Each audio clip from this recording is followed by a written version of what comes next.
I just have to offer one other observation from what Bob said. It hadn't really hit me, but all of the other things that are going on in Washington now, including, as he pointed out, Congress having a 13% approval rating, really does make the rest of us look rather good and capable of accomplishing things. And I say that lightly, but in fact, it's quite serious. This effort around college and career readiness and higher standards for students is one of the few things in the country right now that consistently polls at a very high level with very broad support from people in all parties and all political perspectives. So it is in fact worth keeping in mind that in this crazy political environment in which we operate, this is kind of a shining beacon of hope for accomplishments in public policy. With that, we ready to go? So to my direct left is MaryEllen Elia. She's the superintendent of Hillsborough County, Florida Public Schools. That's the Tampa-St. Pete area. I think it's the eighth largest school district in the country. And I have the honor, one of the projects I work on at the Aspen Institute is a network of urban superintendents, and MaryEllen Elia is an active participant in that. Just something interesting to note may come up. Hillsborough County is also implementing a huge effort around empowering effective teachers to really overhaul the way that they are supporting and evaluating teachers. And so hopefully we'll talk a little bit about how this is being coordinated with the Common Core efforts, because in some of your states you might be working on new teacher evaluation systems as well. To MaryEllen's left is Adina Lopatin. She is the Deputy Chief Academic Officer for Performance in New York City Department of Education and has been deeply involved in the pilot and rolling out of the Common Core standards work in New York City. And then we have Jennifer Cheatham, who is the Chief of Instruction in Chicago Public Schools, the third largest school district in the country, and again has been deeply involved in Common Core implementation there. And so, after a very brief introduction, we're going to dive in to getting some perspective from them, the folks who are actually leading this work in the field, and just want to get you primed for, we'll try and leave some significant time for you to ask some questions. I think it's a real great opportunity, again, just to draw from folks who are on the front lines. So I don't want to take very much time setting the context. I think we all recognize, we're in this hugely important transitional time when an unbelievable consensus around the Common Core. I certainly hadn't expected for so many states to be willing to dive in so quickly. And so now the challenge is actually making that work in so many different places. And so one of the things, this is going to demand, as somebody mentioned, Mike was talking about the low approval ratings in Congress, not clear what's going to happen with the federal law. Not likely to have huge budget infusions anytime soon from the federal government. Again, and obviously state budgets are stretched as well. So figuring out how to do this work in these times really does mean leveraging all the resources we have. And I think it's going to demand a new kind of coordination between districts and states. So hopefully we will get to that during this conversation as well. So with that, let me just ask each of the panelists, and MaryEllen, if I could start with you. First, just give us a sense of how you're approaching implementation. What are the strategies you chose to start with? And how's it going? What are you learning as you started into the work? Well, Hillsborough County is, I think, positioned well to do this shift. I say that to my staff members sometimes, and they look at me cross-eyed because we've been doing so many things. Sometimes people just want to stop. But I think that the issue for us really is making sure that we are incorporating Common Core into the work that we're doing to empowering effective teachers. This past year, we implemented a new rubric for all of our common teachers, our classroom teachers, and 12,500 of our teachers were evaluated in a new way. We trained all of our principals. And one of the things that we found out in the evaluation, which, by the way, our previous evaluation had over 99% at 144, and that was the highest. And now we are clearly not in the same place, and all of a sudden teachers are looking around and thinking, well, maybe I'm not perfect. And we also had pay for performance for 7 years, but we now are using the University of Wisconsin to develop a value add and that is being put together kind of as we speak. It will be released tomorrow afternoon with those scores they had from peer evaluators who were in every one of our classrooms and principals. So a huge effort in a very large district. But the thing that came out of that was that in domain 3, which is classroom content and pedagogy, they need the most work. And so what we're doing now with Common Core is actually using the Common Core to move that in an instructional toolbox and to do all of our training around how to better teach the higher level standards that are necessary, and we're using Common Core. So that's been, for us, it's very important to communicate. And if I can say that there's probably one thing that is equally important in both these major efforts that Hillsborough is doing, it's communicating in every possible way that you possibly can, and then doing multiple things in different ways for different people.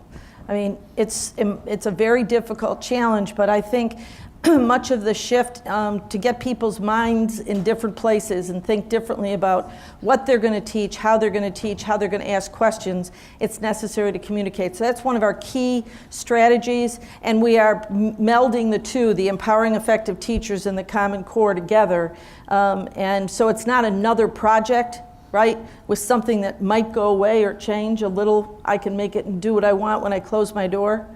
So we can't let that happen, and to do that, it has to be really part of, I think, what is the focus of an entire school environment.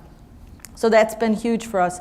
The other thing is Florida just went through a standard shift in mathematics.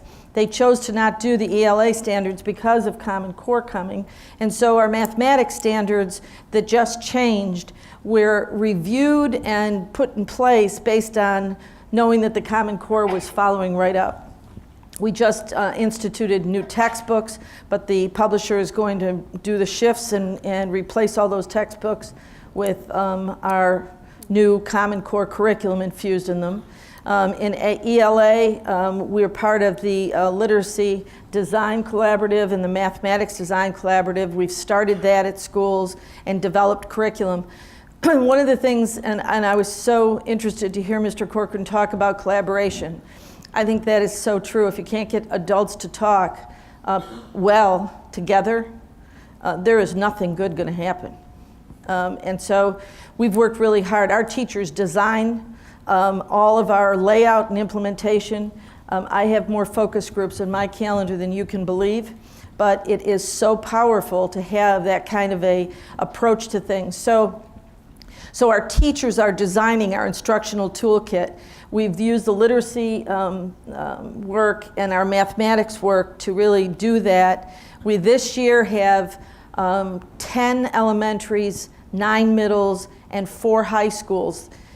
Our way of implementing is that at each school site, we train a leadership team, and then they use that to go back in, and we choose those people at the schools, some of who are the gung-ho, they'll move it right away, and the other ones are the worst nightmare you can imagine, and they're all on the team together.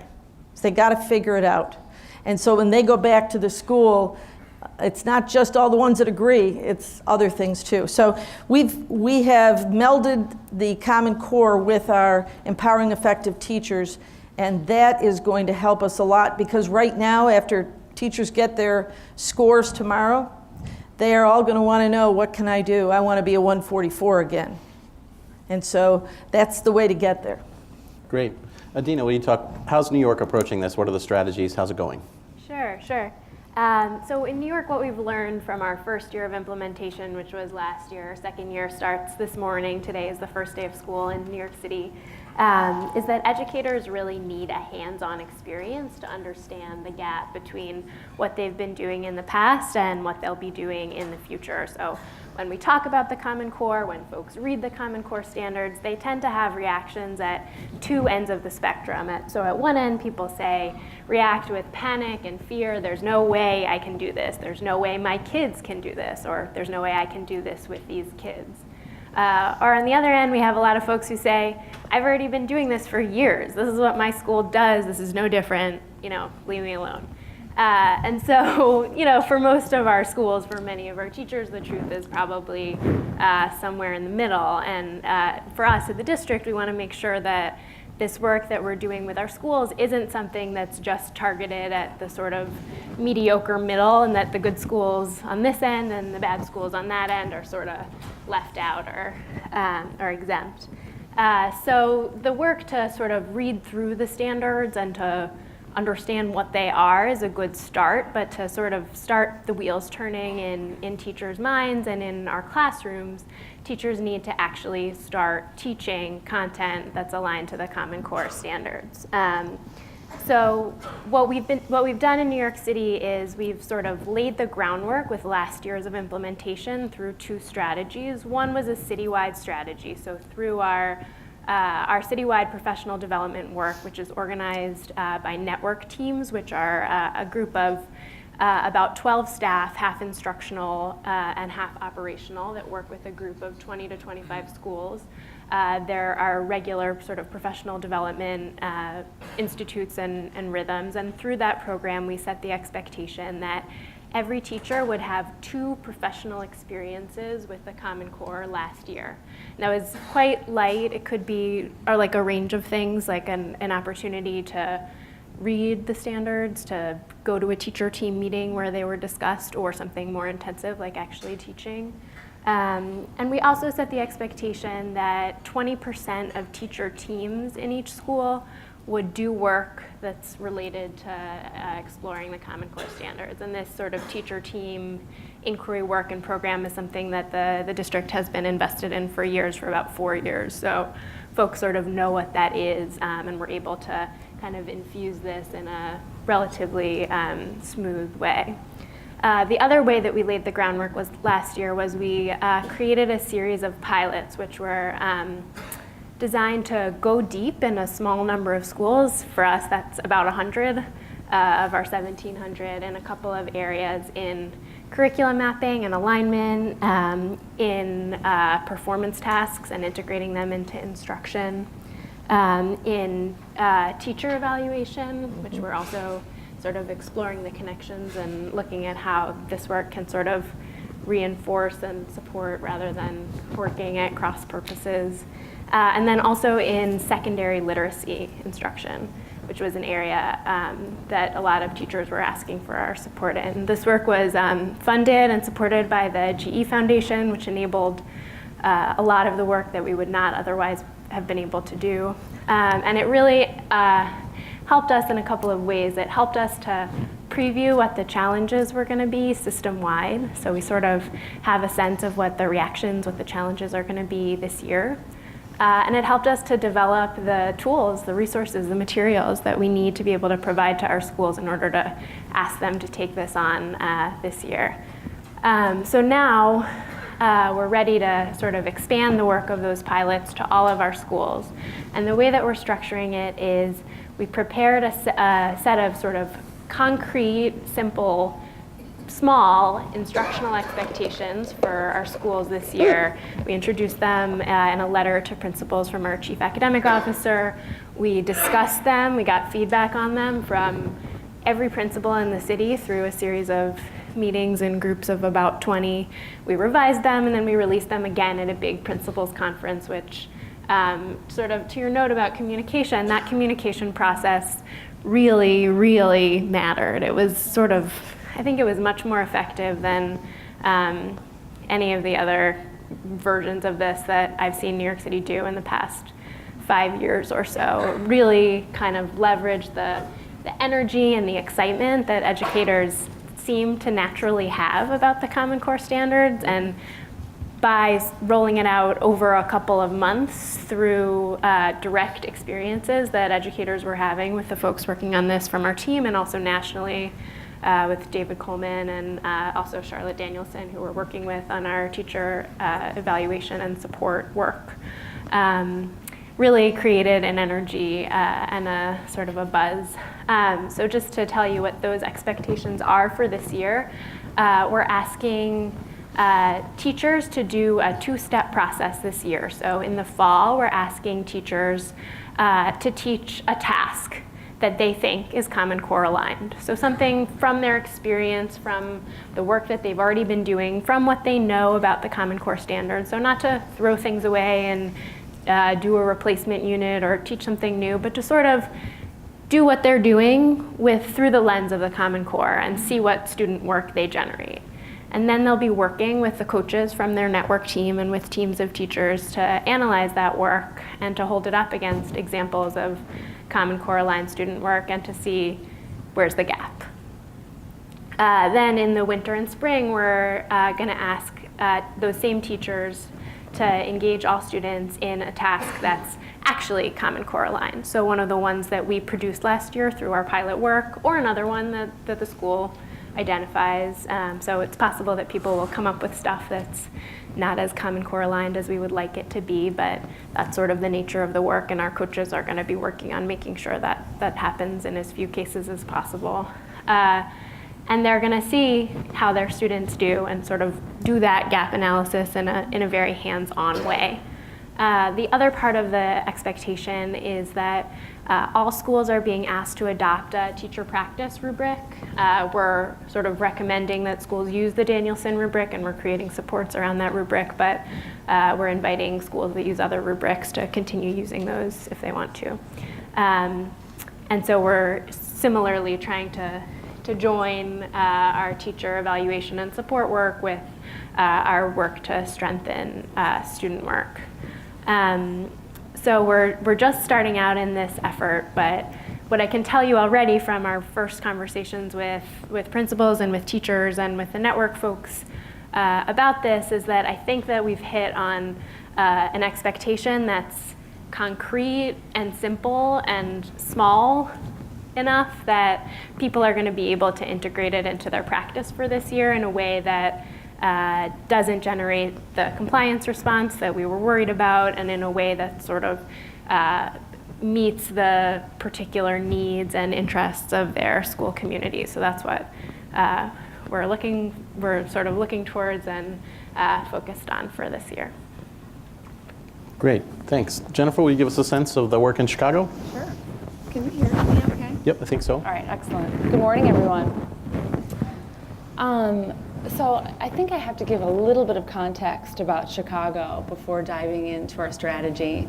We are a brand new leadership team. Jean-Claude Brizard is our new CEO, and we've gone through 3 CEOs in the past year. So I think we are poised for this, but for different reasons than Hillsborough is poised to implement the Common Core. In Illinois, the standards are extremely low, the Illinois state standards and frameworks. Currently, about 73, something like that, % of students are at meets or exceeds on the standards, and only 17% are at exceeds. If we were to switch to the Common Core, we would probably have around 17% at exceeds. We would fall off a cliff tomorrow. So I think that's important context. Secondly, the district is very splintered. It hasn't had a coherent approach to improving teaching and learning for many years, if ever. So the discussion earlier today about having 700 different programs in 700 different schools, that is very much the context in Chicago.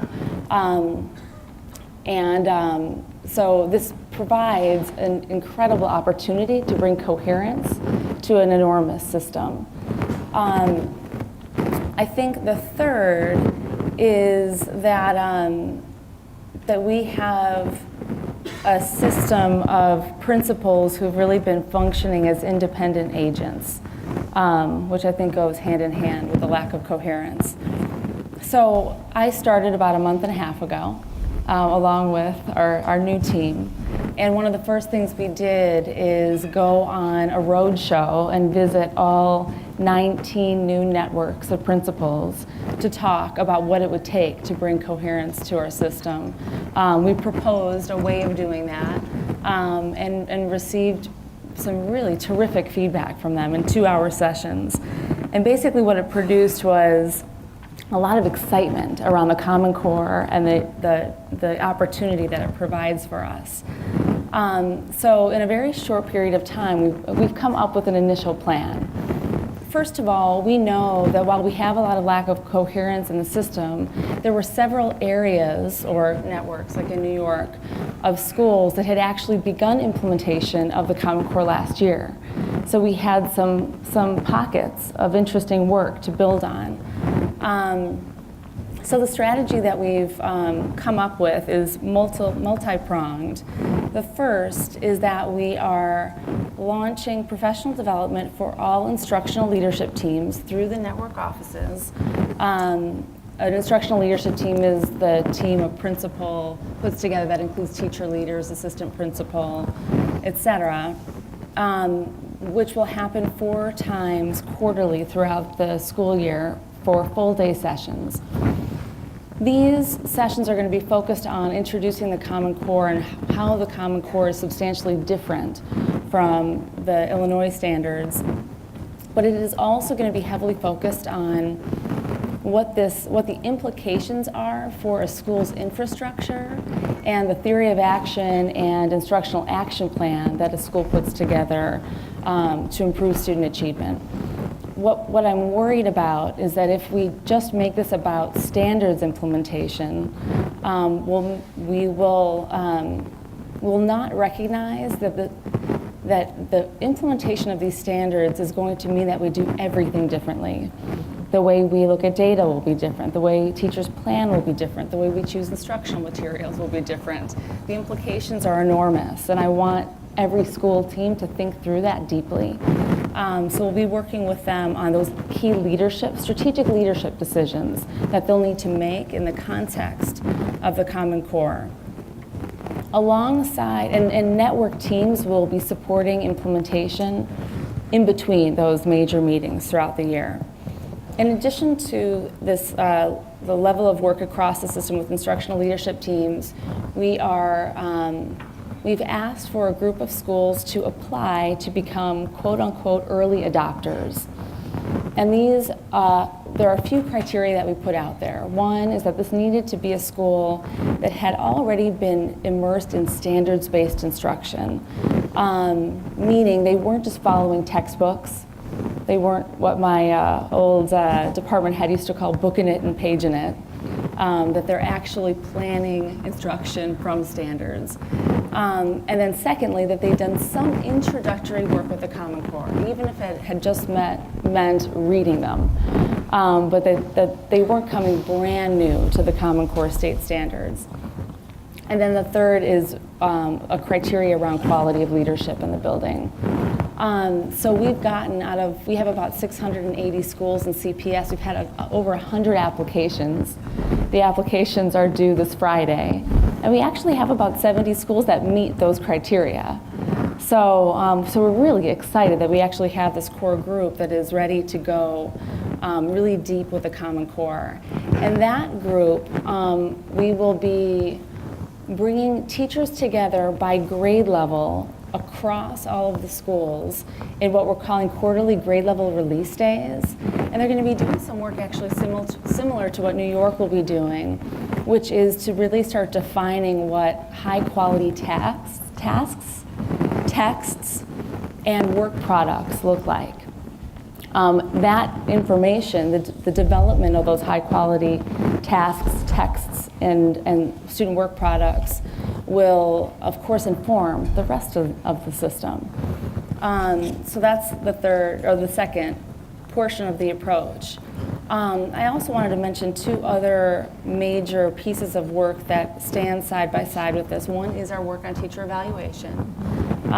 We too will be implementing a new teacher evaluation system district-wide a year from now.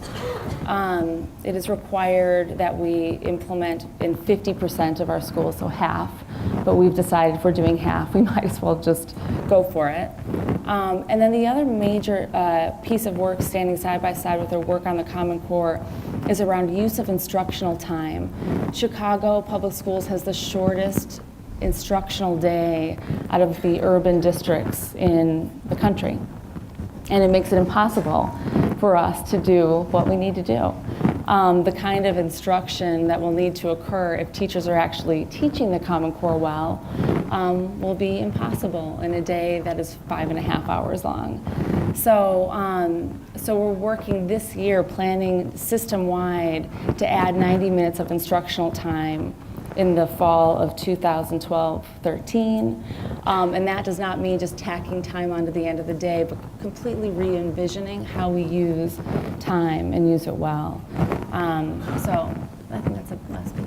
Great. All right. So I want to get a couple of more questions or issues on the table before we turn over to your questions. And so I'm going to go. This was the general framing of all the work you're doing. I want to talk about something pretty specific, and hopefully use it as a transition to next. Really talk about what the state-district relationship is like. What could it be like? What does it need to transition to? But the thing I want to ask about first is the transition to online assessments. So that seems like it's going to be a huge shift. Both there's like technology and infrastructure build out. There's also just getting people comfortable with that and having some practice. So I'm curious, just characterize, where are you in terms of online assessment right now? Is there a plan in place? Who are you working with, even around just an audit of what that's going to take? And in particular, if you could characterize, is the state working with you on that? Is that still in the future? Where is that? And Jennifer, why don't I start with you and we'll come back this way. Sure. 2 years ago, we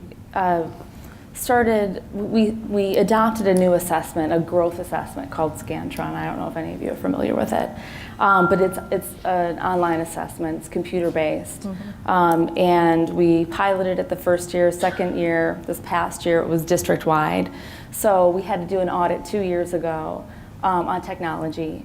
We made sure that every school had at least enough laptops, basically, to cycle students through during the assessment windows. And it was quite an effort to bring the system up to speed. There were some issues in probably the first administration. It was new to students. We had to provide some tutorials for students so they knew how to navigate the tool. There were quite a few principals who were worried that, when they saw their test results, they wanted to blame it on the fact that it was computer-based. That's going to happen. And so we actually offered, in some instances, schools to, both our criterion reference benchmark assessments and our adaptive assessment has been online. So the benchmark assessments, we actually offered paper and pencil option for schools that had concerns about it, so they could do plain paper scanning. And there was no difference in the results from one to the other. So they're back using a computer-based assessment. But it was a major lift, but I think we're actually poised to do that, when the park comes around. Okay. New York City is probably at an earlier stage of development in terms of our transition to online assessments. We've done a series of periodic kind of audits or reviews of where our schools are in terms of technology and also bandwidth, which is a major issue. So we have some information about that, and basically what those audits have found is that, a third of our schools are okay, a third of our schools are almost there, and then a third, are going to need a lot of work and a lot of investment. And so we're in the early stages of our planning about how to get there for 2014, 15, and future years. But our most sort of promising work has been in a couple of pilot areas where schools are starting to use online assessment, and I'll just mention a couple of those. One is New York City has created something called our Innovation Zone, which is a sort of a pilot that's growing from something like 20 schools to 100 to potentially multiple hundreds next year of schools that are investing in innovations around use of technology, around the student-teacher relationship, around the way that time is used within schools.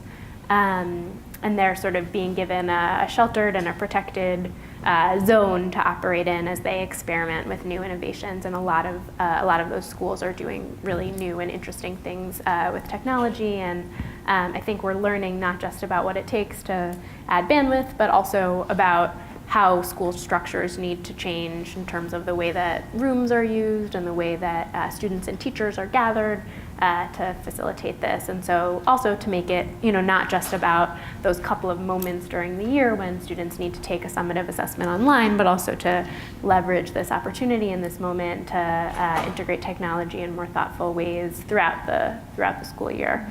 The other couple of places I'll mention are New York City has a formative assessment program or an interim assessment program where schools choose from a menu of options, and one of those options is Scantron. And I think we've got about 300 schools that use Scantron, and so those schools have that capacity. We're also exploring whether to use a computer adaptive assessment as part of our teacher evaluation system when we scale up. So we're going to be piloting one this year in 5th and 6th grade in about 120 schools. So that's another set of schools that will have an opportunity to upgrade. So I think, when we get to our broader technology strategy, we'll likely get a lot of the way through pilots like these. The other thing I should mention, this is very technical and less instructional, but an area where we've actually been working closely with the state is to explore how we're going to score our assessments. And one thing that we've really found that we need is technology to do distributed scoring. For these assessments and for any assessments that we're going to use for teacher evaluation, New York State law says that they cannot be scored by teachers who have a vested interest in the outcome of those assessments, which means that we need a way to get my students' assessments to a teacher in your school so that she can score them, which is how we score our current 3 through 8 English and math tests, but it's not how we score our high school tests, and it's going to be a really significant lift. So that's an area where we really need the state to lead the way and to partner with us in sort of figuring out how to develop that infrastructure and that workflow. Great. So MaryEllen, you're maybe furthest along, and so talk about some of the pitfalls and what you've learned in that. Well, the state of Florida, I would say, is probably as a state has moved that direction with a lot of work. In 08-09, we started doing assessments of where we were, what the bandwidth was, how many computers we had, that met certain specifications. And then in 9-10, the state has a mandated test, the FAIR, which is a reading test that has to be given. Okay, and so the first time we did it, obviously there was a major breakdown. But you can imagine every elementary, every middle, and every high school within an area time frame is trying to get kids on to do this assessment. One of the things that I know was very difficult, the vendor at the time didn't have adequate bandwidth and didn't have a clear understanding that when a state is moving towards an assessment, there's going to be a lot of children that are going to be on in the computer. So in Hillsborough, we did a lot of work to become prepared before we opened up the time. So we actually went in and prepared every computer so that when the student went there, it automatically was on the computer. They didn't have to do any upfront time. You have to very carefully schedule. And I would say that that's one of the most difficult things at a school. And I'm not sure that everyone realizes that when you actually are implementing at schools, that you lose an enormous amount of time in your classroom time and in instructional time. Because it can take up to a month to complete a cycle on schools working through the testing. Because remember, you've got a media center, and the design we have in most of our schools, we have a computer lab in a corner of the media center. And we then have instructional, and take high schools, we have instructional programs that rely heavy on technology for the delivery of instruction, and those computers are used in the testing windows. And then we have high stakes labs at every school, at elementary 1 or 2 depending on the size, at middle 2 or 3 depending on the size, and at high school 2 or 3 depending on the size. So all of those have to be used, but what was normally scheduled into those classrooms is moved. And so you have disruptions in the setting. And so at a time when I think all of us are trying to get more instructional time, we're putting kids on computers and we're taking away instructional time. at various times when it's real important to have instructional time. So I would say that the states have to become, very focused on supporting districts to make sure that they're up to speed with the numbers of computers, that the bandwidth is going to be able to handle this. And Florida's made up of 67 school districts, the entire state, much different than many of you sitting here. But in 67 school districts, you have variability, just like you would in schools, you do in the districts. And so the bandwidth, when you put in a lab, that everything's just put in a computer lab, where you have to extend the electricity, you have to extend all sorts of systems within to handle it. So it can become very, very difficult. What we've done this past year, we did our Algebra 1 required online assessment. And that's when our principal said, you're taking away a lot of time from my courses, because some of the other courses were moved. And we've completed that. We're doing our FCAT online for all of our retakes. And in the next 2 years, we will have moved to online. But the difficulty is some people are suggesting we'd have to start in September to get everything done in all of these assessment windows. So it's the timing and the realities are very different than what it looks like often on paper. Great.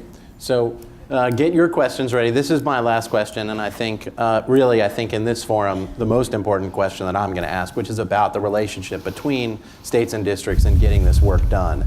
And I have to say, I've actually been in a number of conversations over this last year with state leaders who talk about a new kind of collaboration, who talk about working, shoulder to shoulder with their district leaders. And I talk to district leaders in those states, and I get quite a different impression. They just wonder what the state is actually doing.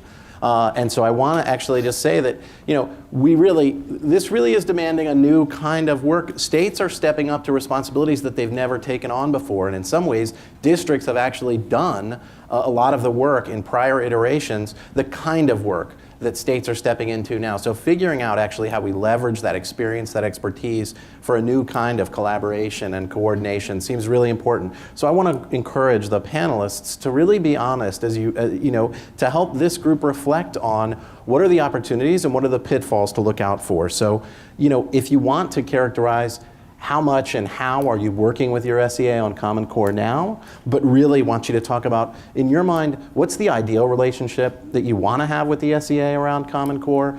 And if you could be really specific, what do you not want the SEA to get into that they might be, or that you see potentially on the horizon? And Adina, why don't I start with you this time?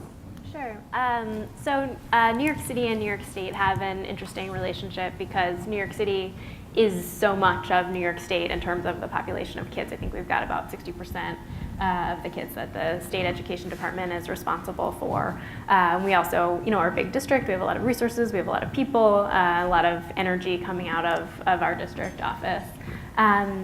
We actually have a strong relationship with the state, especially since our relatively new commissioner, John King, started recently. He's someone who comes from New York City. He was leading a charter management organization based out of New York City, and I think has a vision that's shared by our leadership as well. One thing that John King has done that's really strengthened the relationship and kind of enabled a stronger partnership is that when New York won Race to the Top, he created what's called the Regents Research Fund, which is a privately funded organization that's tasked with leading Race to the Top implementation and the reform agenda. So in close partnership with the state education department, but adding sort of brain power and energy and capacity so that that forward planning can start happening in a serious and intentional way, even as the state education department needs to kind of keep the lights on and the trains running.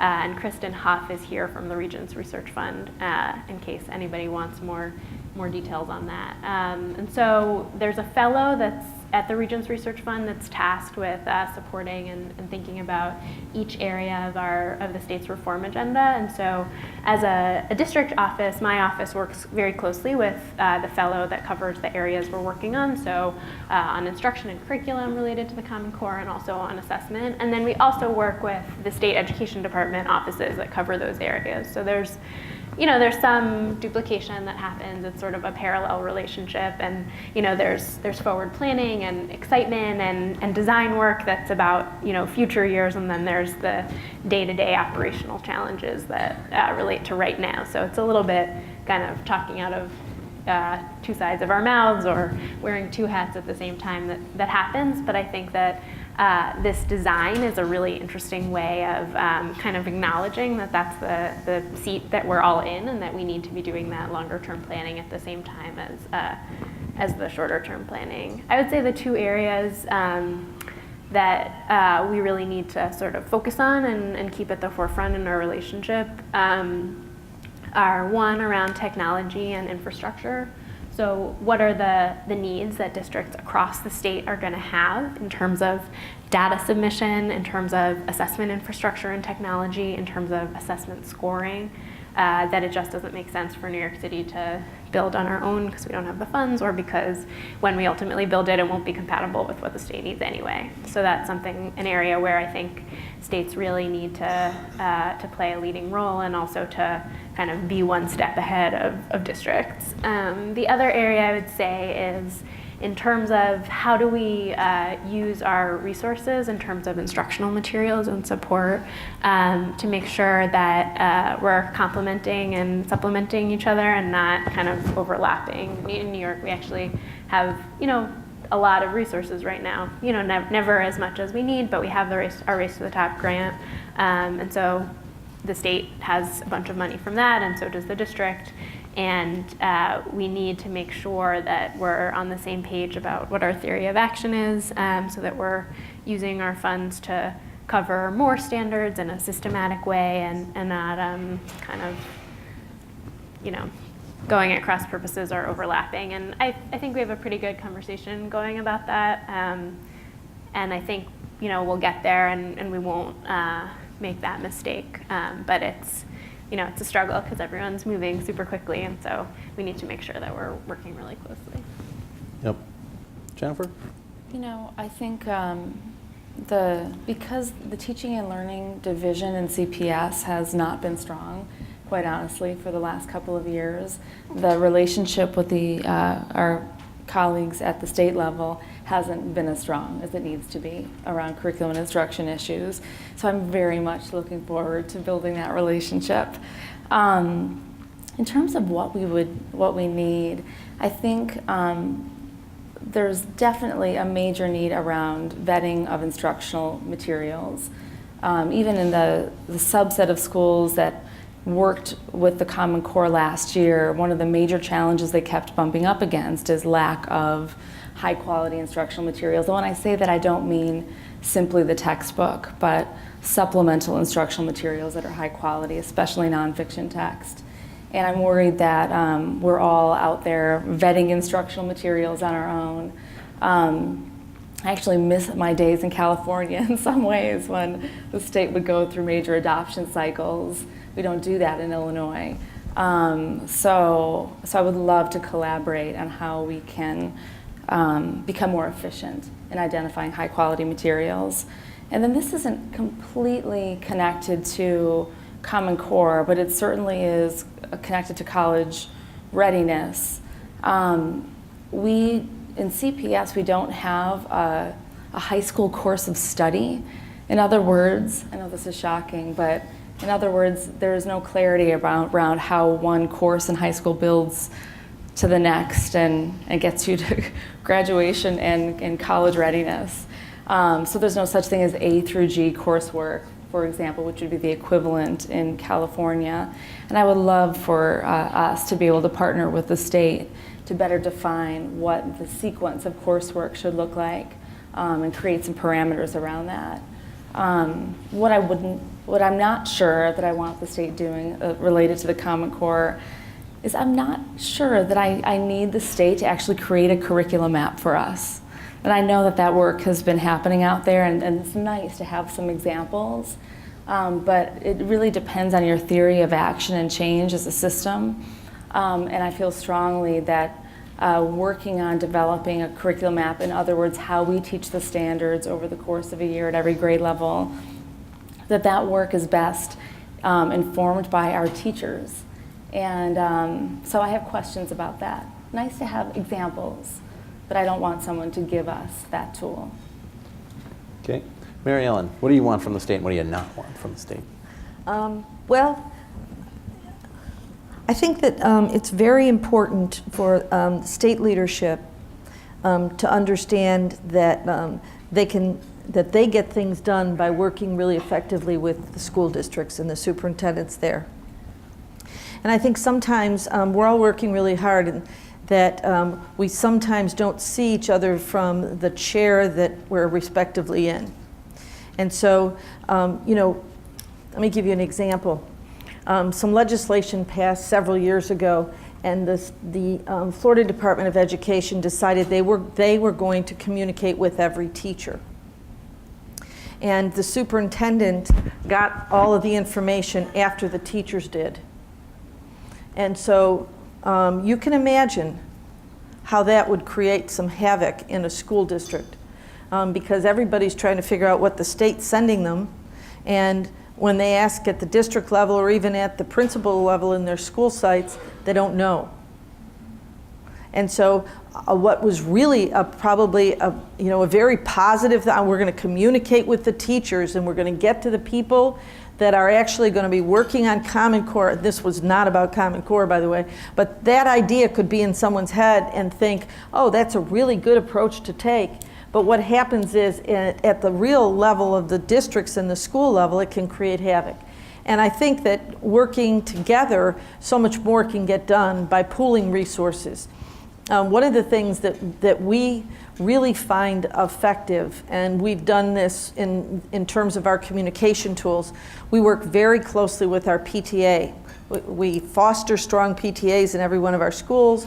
I have a monthly meeting with the district PTA president. We work out all the problems that they have that we can possibly work out, and so then they help us to get the word out to parents and communicate.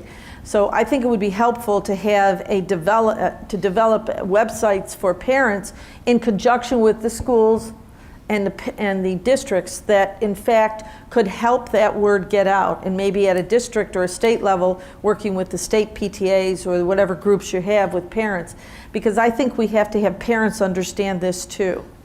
It's very important. And secondly, I think that in terms of the instructional materials, we're talking about not textbooks necessarily, although pressure on publishers always helps. But I think it's very important to have teacher-developed instructional resources, great lessons, units that make sense, those kinds of embedded questions in a topic in any course that could help other teachers. Have that be part of what the state does. Take that on and develop these teams of teachers who are well respected in their organizations in the state, and they then get identified, and that becomes something the state develops as a resource for all teachers, and then it's distributed through all of the school districts. I think that's the ways that the state can support districts is to really look at how they're doing things and find out what they can do to supplement those efforts. Great. Thank you. So let me at least, is there a mic? Are we going to be able to take, so we're going to take one question. Who's got the burning question that they want to ask this panel? Anyone out there? One. I've got lots more questions if you don't, but does anybody want to ask a question of the panelists? Okay. All right, well then I'm going to ask for each of you to wrap up. A really crisp comment for each of you. What's been most surprising, a challenge that was tougher than you expected it to be, actually a success that was, so something that went surprisingly well with your communities, just something that'll give folks an idea of something maybe they should be focused on because maybe it'll be a bigger win than they thought, or because they better start working now. And any of you can start, and again, if you could try and be, this one's Chris, but we can wrap up, let people get on time to the next session. But. I'll try Chris. Okay.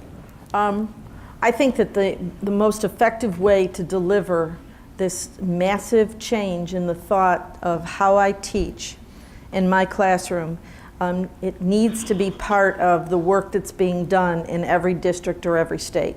It can't be another thing on the side.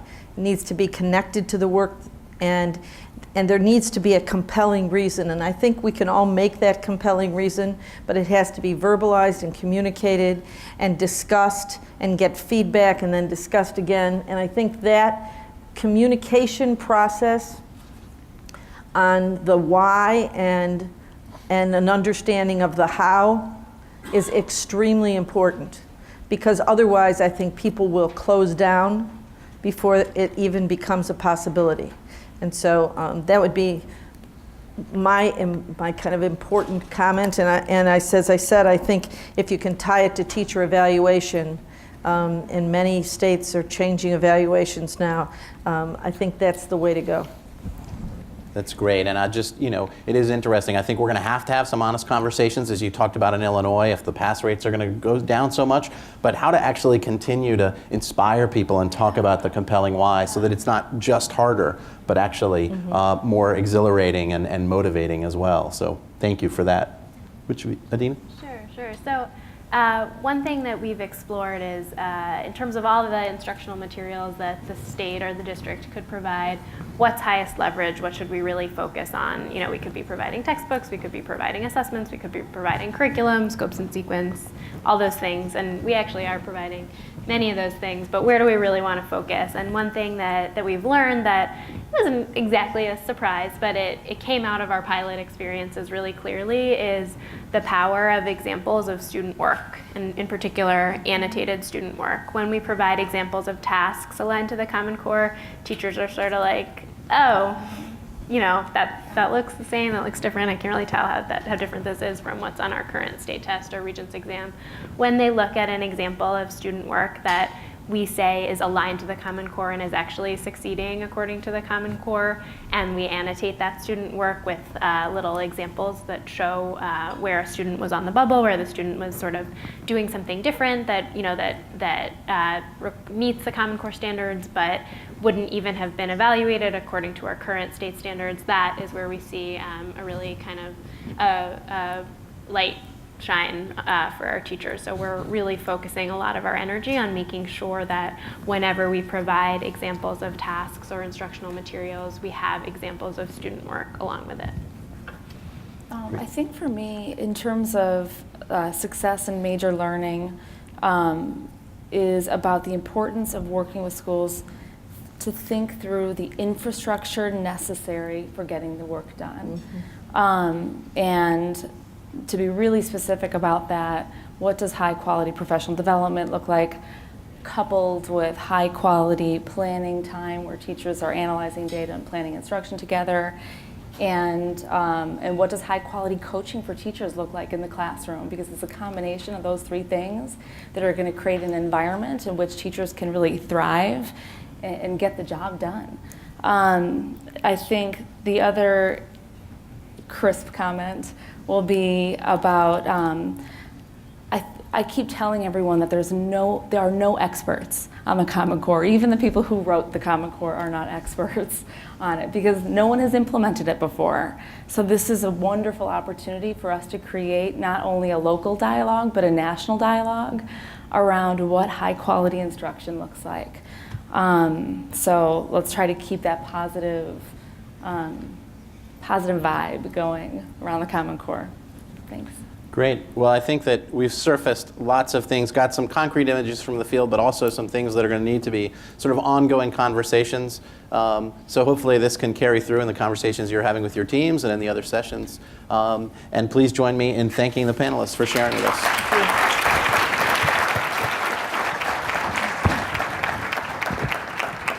Let me also add my thanks to the panelists who've given us a lot to think about. We started this meeting yesterday knowing that implementation issues are critical to the success of everything that this network of states has already accomplished, and you certainly reinforced for us that implementation is the key, and there's a lot of hard work ahead. Before we turn to the next panel, which we will do soon, they're all here and assembled, we started early this morning. We think You ought to take a 5-minute stretch break. If you want some coffee, go get it. There's some fruit out there, but please keep it to 5 minutes and come on back, and we'll keep the meeting going forward. Thank you.